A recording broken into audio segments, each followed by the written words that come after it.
So good morning and welcome back to Leadership Soundbites, episode 10, double digits, 1010. We actually did it and Roko and I were talking and it's like, oh my God, this is like, it's real. So we're super excited that you're on this journey with us. Last week, we had the opportunity to talk with Trina White, a CEO over ambulatory surgery centers and walk-in care clinics about the power of recognition. And it's the simplest thank you. And so this week's topic is to kind of dovetail on that when Roko and I started thinking, and it's the power of feedback. And so when we think about a couple elements that we want you to walk away with, and so we'll lead with them, is that feedback is critical to our improvement. Okay. And we heard some of that, when we talk with Christopher Henry around reflection and getting feedback. And feedback is recognition also, right? Is that you can give people feedback, great job, because feedback isn't just always about opportunities. So that's one element. It's critical in your development. I think the other one too is words are powerful. And so when you're the giver of feedback, just pick one important thing that you want to give somebody feedback on and balance it with what's doing great and where that opportunity may exist. So those are the two things. So I want to kick us off with a quote that talks about a lot of what we're mentioning. And yes, I still have not gotten the thing printed off to where I can read in front of me, so I'm going to glance over at my other monitor. I think it's very important to have a feedback loop where you're constantly thinking about what you've done and how you could be doing it better. And so in your loop, what's the input of your loop when you get feedback? Okay. And that's from Elon Musk, who's had a little bit of success in his life. So there may be something to this, right? So Roko, what's on your mind on feedback? And then we can, because I want us to unpack different aspects of it. I think where I wanted to start was around the words that matter, right? Feedback isn't or shouldn't come from a place where the leader is tearing down somebody or highlighting only the things that were negative about some action or behavior that was observed. It should come from a place of wanting to help the person do better, like Elon Musk's quote about what could we be doing better, right? Mm-hmm. It should come from that place and be kind as you say it, because it will influence that person from an emotional perspective and from a development perspective. And so it can be used for good or for ill, depending on what is said and how it's said. The thing that comes to mind for me, I know you mentioned from a leadership perspective, but it comes from peers too. True. It can come from anyone. And I remember when we were talking a few weeks back with Christopher about recognition, that peer recognition it is an interesting animal, because if you think about it, most peers are doing a job similar to what you're doing. And so they may give you less grace than others may give you, right? They're part of like your immediate family, if you will. So your siblings are probably going to tell you a little bit more like it is than maybe your cousins. So, but I think it's so important too that when we are giving feedback, and there's a structure that you and I were exposed to in when we were doing leadership development, when we were working together, was it's highlight for people what worked really well or what they should continue to do, right? Mm-hmm. And so it's like plus deltas, right? Here's the stuff that worked really well, that keep doing this thing, right? And the other is where the opportunity exists to maybe do more of something, right? And when you think about doing more of something, it could be something that they're doing nothing of that thing. Okay. But don't tell them you got to start doing this, but here's what you need to do more of, and then allow people to walk away with that and do something with it, and not overwhelm people with, here are the 15 things that you did wrong, because you bury people under that. And then they have nowhere to go with that. Yeah, I'm going to date myself, but going back to the early 80s, the framework was stop, start, and continue.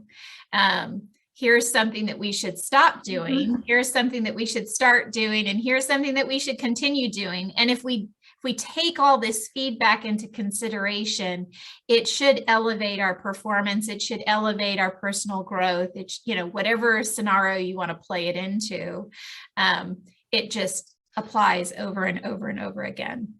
So yes, I like that. Stop, start, continue. I like that. Stop, start, continue. Okay, I'm going to say it a few more times and probably bring it into what I do.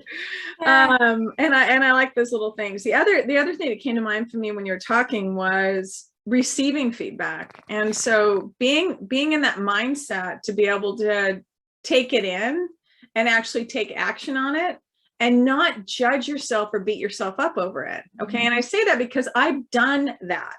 Yeah. Because I think what happens is that we aspire to do things correct the first time. And we want to be full potential, everything that we can be. And so it's a scary thing, number one, to ask for feedback, but I encourage people to do it.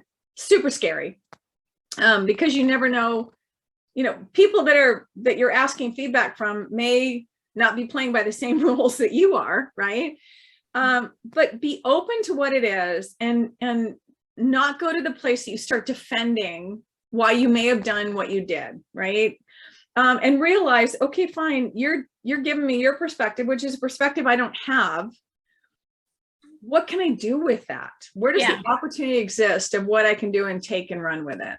Yeah, I think that's so critical. And I'll pull an example. I was working with an executive leader, and she had gotten some feedback, and she did exactly what you said. She started defending her space. Mm-hmm. And then she paused for a moment and she thought, oh, wait a minute, he's just giving me a different perspective. Mm-hmm. And is it that I'm defending my space, isn't going to get us anywhere, because they're, just talking at each other like this. Mm-hmm. When you're defending the space, right? And so she started to think, okay, well, what is he really saying? And what could I do differently to embrace what he's saying? And that's where the magic came from. Mm-hmm. Because then she was truly listening to the feedback. She may not have agreed with what he said, but she was at least listening to his perspective and started to think of, how could we move forward together, mm-hmm. honoring each other's perspectives, but ultimately achieving the goal that we're trying to get to. And so, mm-hmm. I think that was really critical, is setting aside your defenses, mm-hmm. and just listening to what the person is saying. Take the words and just really listen to what they're saying. Yeah, so when you're talking, there's a couple of things that come to mind. Is one of those things is that feedback can give you opportunities to discover, right, where your intentions don't align with how it was received. Mm.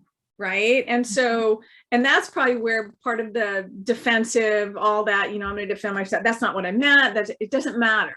Right.